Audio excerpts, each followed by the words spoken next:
Okay, Italy. Italy could soon become the first Western country to offer paid menstrual cycle leave for female workers.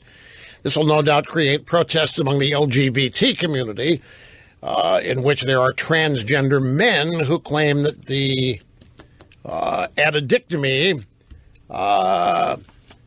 nevertheless maintains the menstrual cycle and that they should get the leave as well. We'll let the Italians deal with that.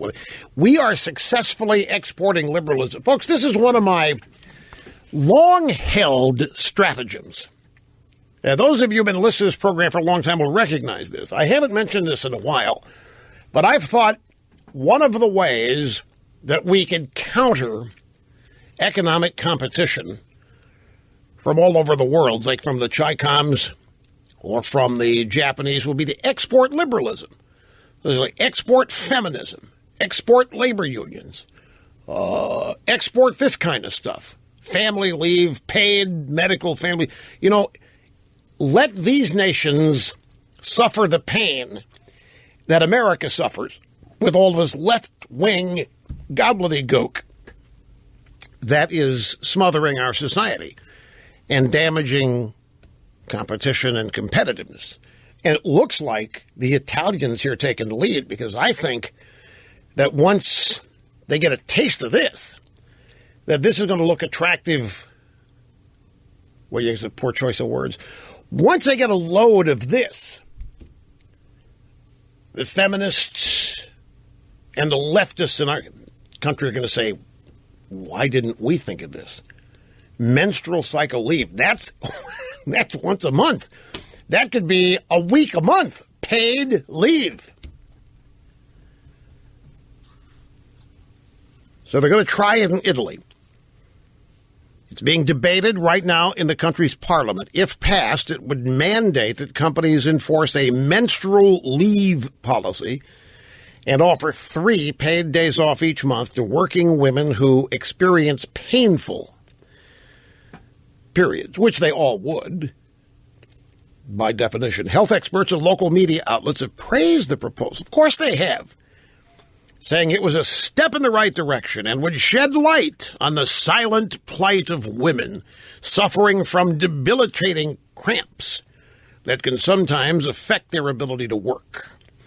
The Italian version of Marie Claire described it as a standard bearer of progress and social sustainability. However, the bill has critics, including women who fear this sort of measure could backfire and end up stigmatizing them. You think? You think it could?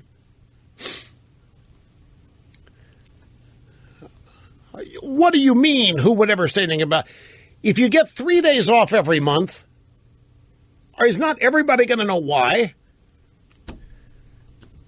Women are going to start getting roses when they have the cramps. Men are going to reach out, try to show their sensitivity and understanding, but it would become stigmatized. And then the men's rights activists are going to want to get in on this somehow and find a way to equalize it. What would the equivalent be? The women get menstrual cycle leave.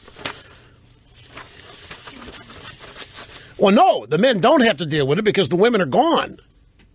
I mean, that's exactly right. You know what's going to happen with this? Here's exactly what's going to happen. This is going to pass, and in Italy, women who work are going to get 3 days every month for menstrual leave. However, the actual cycle is not the worst aspect of it. It is the premenstrual period, PMS, that leads to the real problem, is it not? I, on this program, long ago suggested, when Women in Combat was proposed, that we have a battle-ready battalion of All-American 1st Cavalry Amazon Battalion, and you house them in such a way that whenever you need them, there is a portion of them that are always on the cycle. So you would have a battle-tested... but that's above and beyond this. the next phase of this, well, it's not just the 3 days. What about the period beforehand, which is often worse, some activists will say. And the Italians will accede to this. And so the menstrual cycle leave will end up being a week to accommodate the pre-menstrual period and the actual menstrual period. And I'm telling you, this is going to spread. And wait till they find a way to blame the employer for this happening in the first place, or men in general. Writing in Donna Moderna, another women's magazine in Italy, Lorenza Pluteri argued that if women were granted extra paid leave, employers would be even more reluctant to hire women in a country where women already struggle to integrate the workforce. In fact, due to enduring cultural stereotypes, Italy has one of the lowest rates of female labor participation in the workforce, with a staggering 25% of women getting fired just before or just after getting preggers, according to the Italian National Institute for Statistics. Do you think this is the first place to have discussed or instituted this? Well, it isn't. Menstrual leave is already a legal right for women in South Korea and Japan, where it was made law 60 years ago. A number of private companies, including Nike, have already introduced a similar policy. So there you have it, ladies and gentlemen. Menstrual cycle paid leave in Italy, only a matter of time before it hits the United States en masse.